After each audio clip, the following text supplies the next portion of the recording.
Welcome to Sevedge Sessions. Today I am by myself, and this change of scenery is because we're at a new event here in Breckenridge that brought all the marketing out to for the most part. Fun change. My phone is on.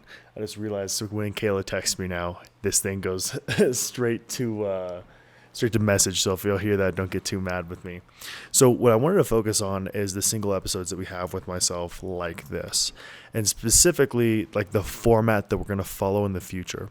So if we're going through this, the best thing you can do, feel free to walk through, man.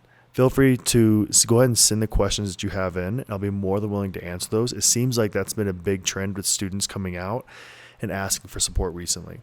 Now, to be a little bit more specific, when I'm on these single episodes, I'm going to be speaking to one of about 5 people in each and every episode like this. So let's classify who these people are going to be. Number one is people that are new to the journey, but they haven't started it, right? So these are the people who are saying, I want a better life for myself. I want to do much better things, but I haven't started yet, right? They're a little torn on how to get started. Number 2, you've started your journey and you're on your path to getting your first 250 hours in, right? So if you guys remember, I had a podcast 1 or 2 episodes ago with Bruce, and we talked about the 10,000 hour rule. The 10,000 hour rule is when you've effectively become a master at something. You've put so much time into something that it just clicks for you. You're really, really good at it now. We see this in chess. People, after they put in 10,000 hours, it just clicks for them and they're extremely good at it. So the rule of the 250 hours is when you're typically able to start getting freelance work. So when you're able to start getting freelance work, that's when this path becomes real to you, because you've gained baseline skills and now you're finally ready to go out and get your first freelance project. Which leads us to the third step. These are people who have put in their first 250 hours and they're ready to get their first freelance project. You're itching to finally show that you got some skills and you're ready to get some work done. So that's stage 3.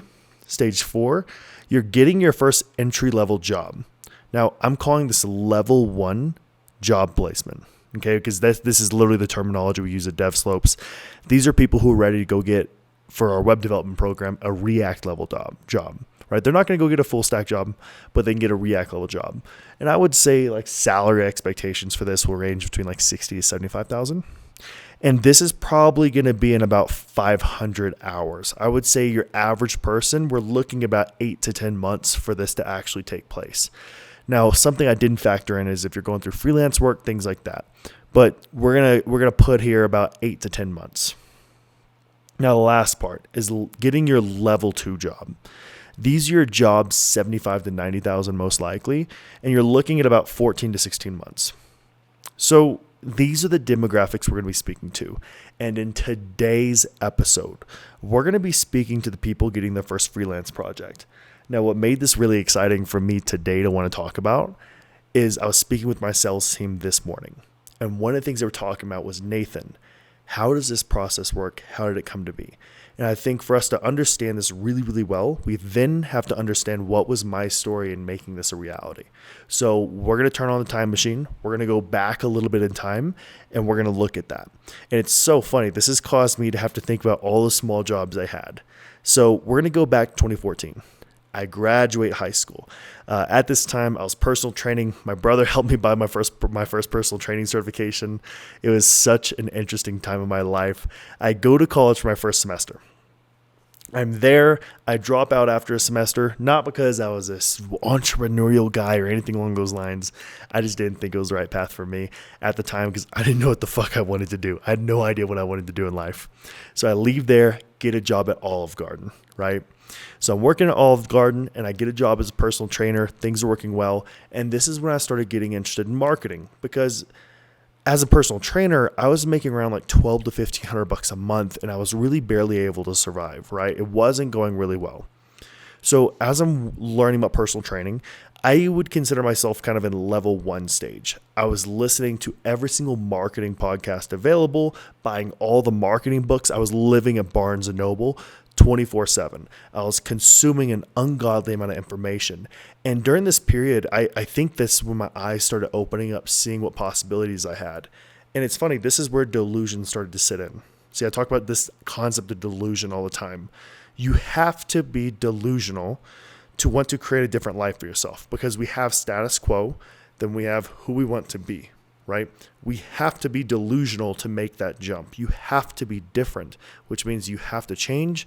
You have to want different things. You have to have all these amazing things happen.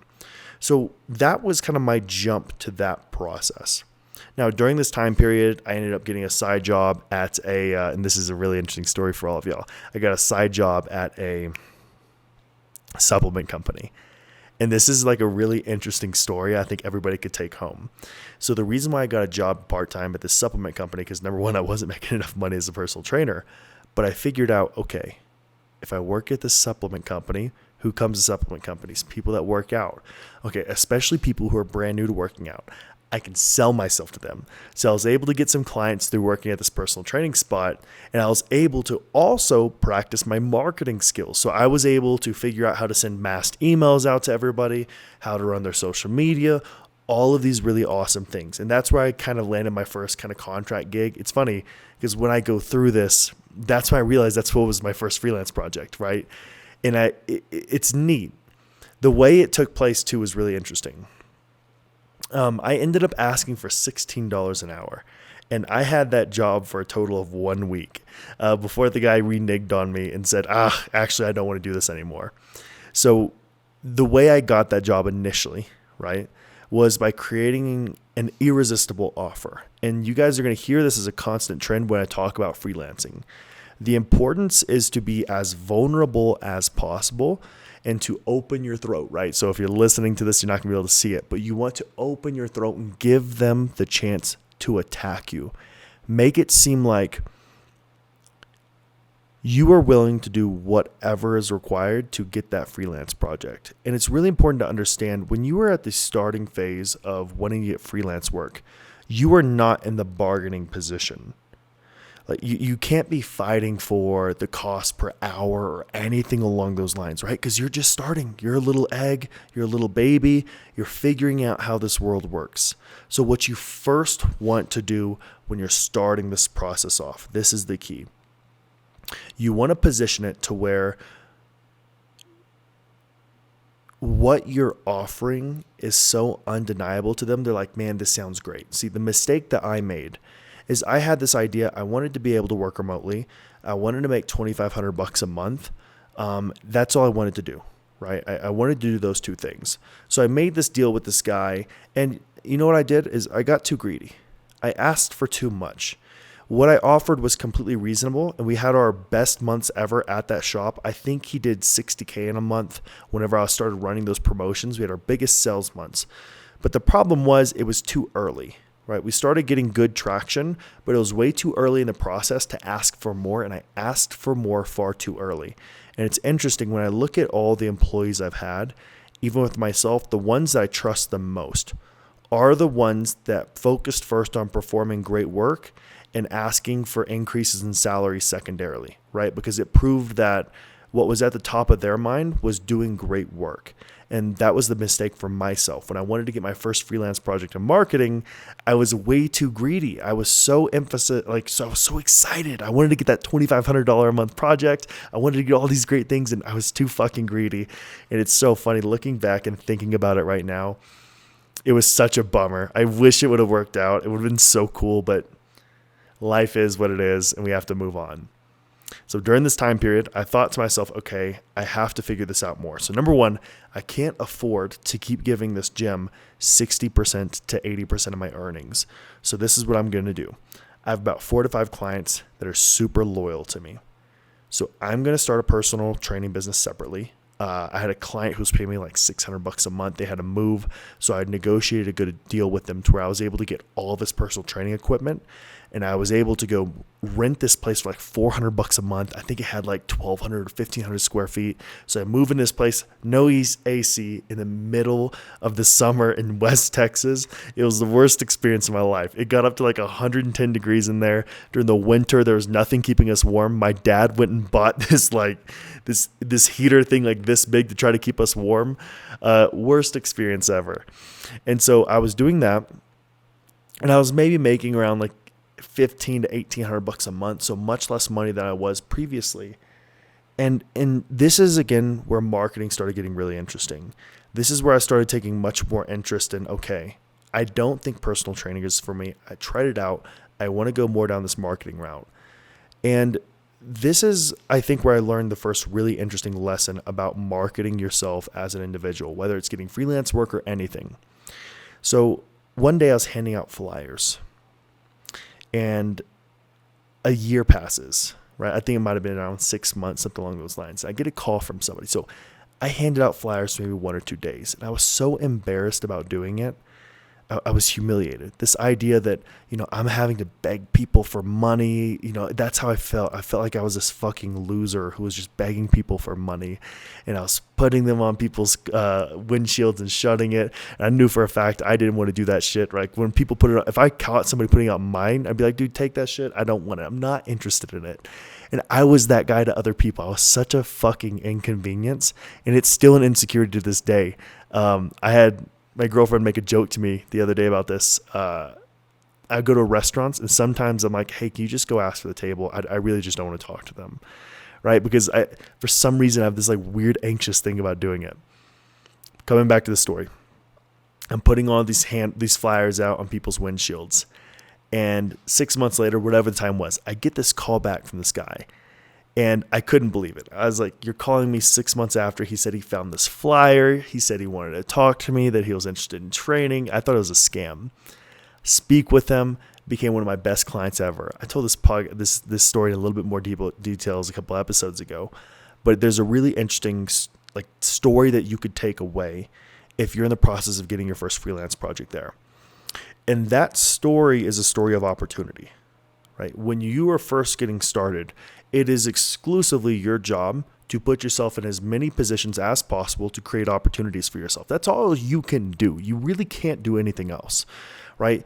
You're essentially going to do everything you can to wait for an opportunity to fall in your lap. That is realistically it. Nothing else is going to happen. The first project you try to sell is not going to most likely sell. It might take 4 to 5 to really be able to hit. That's the journey that you are on now, right? This is the fun part though. And this is what separates the haves from the have-nots. The ability to create an opportunity. And what we're going to call this, and we'll talk about it a little bit later on, is this concept of the pipe drive or the pipeline. Right? Deals that are opportunities that you're looking at to convert into actual projects for you. And this is some really important terminology, this concept of pipeline. We're going to come back to it either today in an episode or at a later episode. But remember, pipeline. And if you want to go Google that term, look it up on YouTube, it'll be a great thing to consider. So during this time period, I finally get fed up with personal training, and I get a job working at a call center. Okay. So I'm working at this call center. I'm getting really upset. I don't know what I want to do. I want to start freelancing. I'm able to get a handful of like $10 to $12 like menial jobs that are like semi-related to marketing. They're really not, but they kind of are. Things really just aren't going in my favor. This was a 3-year process now, right? At this time, I was also engaged. I'm about to get married, and I get married. And I still really have nothing going for myself besides just trying to create luck and create opportunities. I'm in West Texas. No one needs a fucking marketer. No one cares about social media. No one wants to run anybody to run paid ads for them. I learned how to create websites in high school. I'm trying to create websites for people. No one wants a website. I'm just begging to work for people for free, and nobody wants anything to deal with it. It was the worst experience of my life. So we decide, you know what? Let's just pack our shit up. Let's just move to Philadelphia. So in the span of 2 weeks, we were able to cancel our lease that in the apartment we have, pack up our shit, we go to Philadelphia. And long story short, we were there for less than about 6 months. But that's when everything started to change.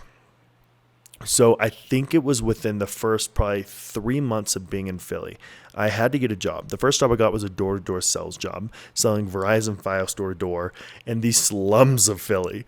It was an absolute nightmare. It was the first time I saw people using their ovens to warm the house. That's when I got really good context of like, okay, people are really struggling out here. And it was during this time I kept on applying for freelance work on Upwork.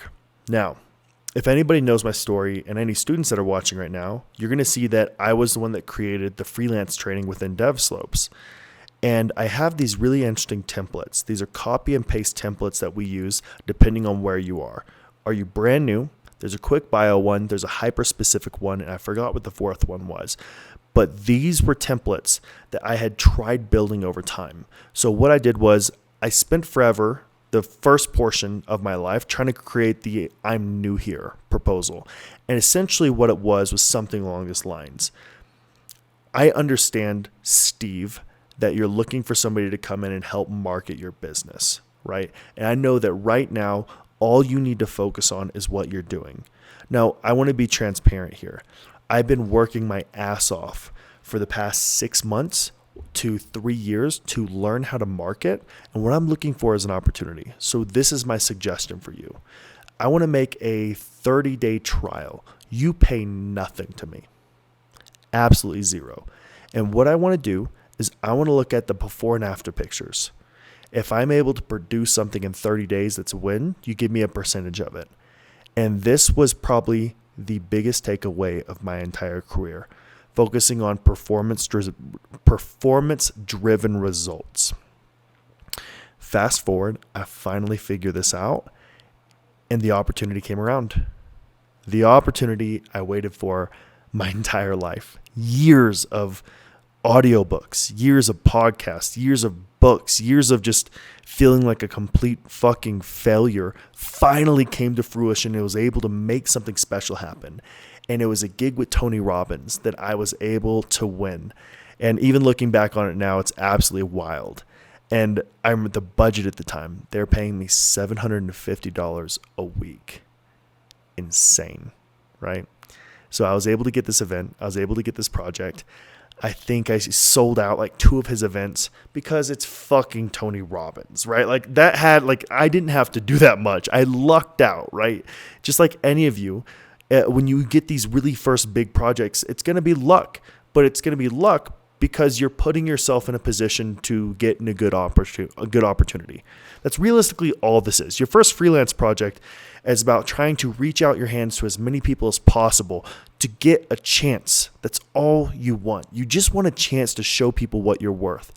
And you know what? It's also really funny. What this is going to do to you is really interesting.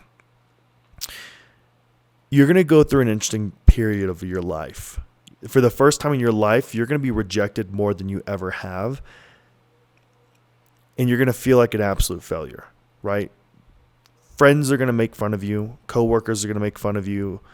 Family members are going to make fun of you. It was a really embarrassing point in my life. And it's never going to leave me. Like the way that I felt during that period of time, a lot of people, I've had people tell me, Nathan, why are you the way that you are? Or anything along these lines. And it's because at that time, I was so fucking poor. I was married before 20. The wedding was in a backyard. I had nothing. We had no furniture. We had one vehicle. Everything was just so terrible. The entire experience as a whole was just a miserable, miserable, miserable experience. And then to add on top of that, I'm trying to get better. I'm trying to find ways to pay my bills. And it's just nonstop. No, you're not good enough. You're not good enough. I don't want to work with you. It was nothing but that for years. And so I developed this thick skin. But the flip side of that is the thick skin that I developed was this thick skin of, it's weird. It developed a level of like what my therapist calls pre-trauma now, where I have an ability to handle trauma extremely well. Like if I go into different environments or I'm dealing with people who are influential, it doesn't really intimidate me anymore because I went through so much failure at my lowest points. Like people had said anything and everything to me at that point to where I was so humiliated to where now it's like, I don't really care anymore. You've done it all to me. I've already had my trial by fire. And that's what we're looking for. And this is another principle that we have to take away from what this process is. It's really painful. The reason why most people don't make this transition is they expect the education to be enough. Employers aren't hiring you just for your education, unfortunately. What they're hiring you for is, were you able to go through the trial by fire and the turbulations, however you say it? Were you able to go through all of this stuff and make it to the other end and be the individual that they want to hire? That's the more important question. And that's the thing that most people haven't been able to really figure out. And the reason why is because it's fucking miserable. Now, there is a way to condense this down into about a 6 to 8 month basis, right? That's how we've been able to break the system down. What I did between driving for Uber and freelancing is I went between every single Uber drive, saved all of the projects I wanted to do. We were able to condense it because I took every single template for what we were doing and we created it specifically in that way. So that's also what this process is like, creating a consistent thing that you could rely on. Even if it's bad, it's better to have a bad plan that you can consistently try upon and reiterate over time. And that's what helps give you the organization skills, all of those things. So for me to condense this, since we have some people trying to come down here, what I want to tell you about getting your first freelance project in today's episode is, number one, the importance of activity of trying to reach out and find opportunities. That's why you go to Upwork. That's why you apply for projects. That's why you do all of those things to put yourself in the right position. People are going to tell you no. They're going to tell you you're not good enough. They're going to tell you fucking everything and try to discourage you. Do not take it. It is completely okay. And I'm telling you, come to the next episode. This is going to be the one place where we are all together. We all understand this process fucking sucks. And you are not alone. There are hundreds of other students in this exact same process with you. All it takes is you're one no away. And that's the only way we could view this. You're one no away every single day. You're one no away. Just think about that. Live that. Breathe that. And crave looking for new opportunities. You want to be looking. I'm going to give you a tactical fact right here. Number one, go to Upwork. Upwork is amazing for finding really practical stuff. Number two, Facebook, Slack, and Discord groups are amazing for finding projects. Find communities of people. And here's a really good hint. I'm looking at West right now, who's on the floor. Let's say I'm going to West, and I'm saying, and West has a personal training business. I'm trying to get some coding work. Hey, West, I saw you're building a personal training business. Man, is there anything I can do for you? You want to ask this, and I learned this from my mentor, Patrick David. I just want to ask him that. Wes is going to say, most likely no. Man, if you need anything, let me know. He might come to me, hey man, actually, I need help moving this weekend. Can you help me? Absolutely. I would love to. Help move. Hey, Nathan, is there anything I can do to help you out? Actually, there is something. If you know anybody that thinks that they might need a website, just let me know. I'd love to have a conversation with them. Boom. That little bit of tactical advice got from Patrick David. Check out the Valuetainment channel. Amazing. That small little bit of advice can completely change your career. Guys, that's a wrap for today. I look forward to chatting with you guys tomorrow. Thank you so much for listening, and check out for the next episode. Talk soon.